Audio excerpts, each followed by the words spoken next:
So talking about suppressors, this is a good segue. How are you liking the Velos? I can't say enough good things about it. Freaking rocks. In fact, it's right. It's right here.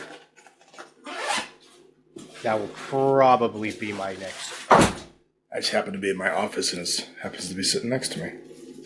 Look at that. Yeah, this guy. There it is. And you see, I got some pretty good wear on it. I've been shooting it a lot. So how many rounds do you think you have through it so far? Probably 500 or 600, maybe more than that. Yeah. Yeah, probably definitely more than that because I taught a couple schools. Yeah, probably closer to 8. And how's the integrity not flow through because that's trademark? It's LBP, low back pressure. I haven't experienced a bit of gas from this, not one bit. And I was expecting some, it'd get gassed out a couple times. Nothing. Now, granted, it's on more of a precision gun, but I also mounted on my 12.5 inch, which is something I shoot faster. And I'm not doing mag dumps, but there's some drills I do that are, half a magazine, and I'll rip through it pretty quick. Nothing. It just freaking works, and I love the way it does the attachments. Excellent. I love that. I love how they do their QD mounts. Yeah, this is my first Silencerco suppressor. I'm going to buy more in the future, and it's everybody I show it to. Every day, class I teach, every basic research I teach, I say, hey, this, because I worked out a deal with the rest of my department for these with my local shields. Before I even intended to buy one, I said, hey, can you get a deal for our officers? And they go, yeah, we'll get you the Velos. It's got to be the Velos, and it's got to be the full-length one, not the K model. It's got to be in 5.56, but 1107 with tax stamp. It's not bad at all. That's amazing. I think it's like 1200 typically. Well, then that's with the flash hider as well. Oh, yeah, okay. That's everything. That's a hell of a deal then. That's a hell of a deal. That's a hell of a deal. So I wasn't going to take them up on it. I actually had a Surefire RC3 that I was waiting for. They told me it was going to be 50 days. We were north of 120 days. And Surefire was giving me 30% off. And I called them. I go, what's going on? Where's my RC3? And they, well, we're waiting on your background check. And I'm like, what background check? There's no background check because I haven't done the ATF paperwork yet for the tax stamp. I don't understand. Well, we do a background check. I'm like, how about you just cancel my order? Because the more I look into it, the Velos outperforms your RC3 on every front. I was supposed to pay a 20% restocking fee, which would have been significant for $300, but they just waived it, which saved me from arguing with them. Yeah, Surefire does make great suppressors, but they're more name than they are performance. They have a government contract. Yeah, and it's like one of those things, well, SOCOM uses them, so, gotta be top of the line. It's like, right. No, not really. They have a government contract. I'm going to buy a K model, probably. It just fucking rocks. It's just a great suppressor. That's probably the one I'm gonna get. Because I like K cans. Like this one right here. This is the one I just got. This is their Omega 300. So it's a 30 cal can technically, but I typically run it on 5.56, and it's not flow through or low back pressure. Low back pressure. This thing's great. I've been liking this thing a lot. You definitely get a little bit of gas from it because it's a baffled suppressor.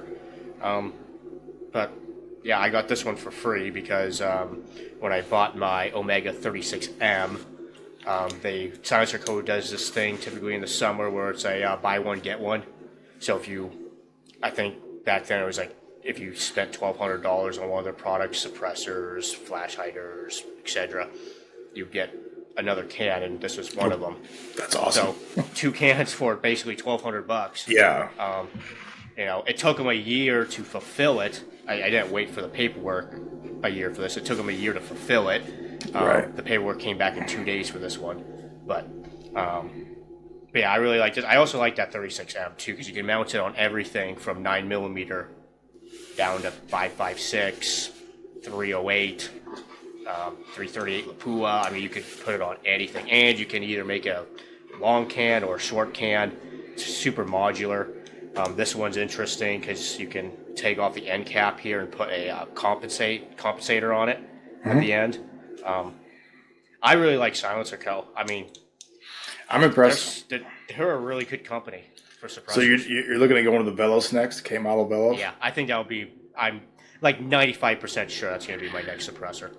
I'm thinking Huxworks maybe. I guess the Huxworks can is kind of competing. I'm really impressed with Hux. I T&E'd him a little bit. I liked him. We went with the Cobalt Kinetic Scrambler instead on the SWAT team, which I am unimpressed with. Not a fan. Really?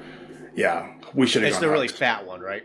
Yeah, and relatively short, and it's designed to be used for CQB, and it's just not that quiet and not it's just kind of a jack of all trades and master of none. Yeah. It's specifically designed for what we do, but it just doesn't turn my head. Mm-hmm. And for only being like an inch and a half or 2 inches shorter than this, I'd have just rather gotten K models of these and been done with it. Yeah. So I'm gonna. I mean, the tough thing about suppressors is once you go with a brand, because they all use their own different mounting systems, it's hard to switch to another. Yeah, you're stuck to it. So I'm looking at getting one for my AK, for my SAM 7K pistol, or it's an SBR now. But I'm looking at I think it's a Putnik, is what it's called. Oh, I believe it's a Sputnik, I think. No, I could be wrong. I think it's a Putnik, Putkin. Is that made by Silencerco? No, Resilient Suppressors. Oh, yeah. It's at the Silencerco shop. Yeah, the Putnik, Putnik. It's just this big, heavy, nasty, fat direct thread suppressor that costs like $800, but it's designed specifically for AKs and their lack of accuracy because the baffles kind of go out in a cone and get smaller as you go. Yeah. And I've had that AK forever. It's one of my oldest firearms. I think I got it in 2012, maybe. And it's one of my favorite guns. Pretty expensive. Done tons of work to it over the years. You know, it's one of those projects I would throw some money at it, work on a little bit, and then put it back in the safe for another couple of years, and then pull it back out, and add some more crap, so on and so forth. And now that I got a suppressor and everything else, whenever I fire it, it's brutal.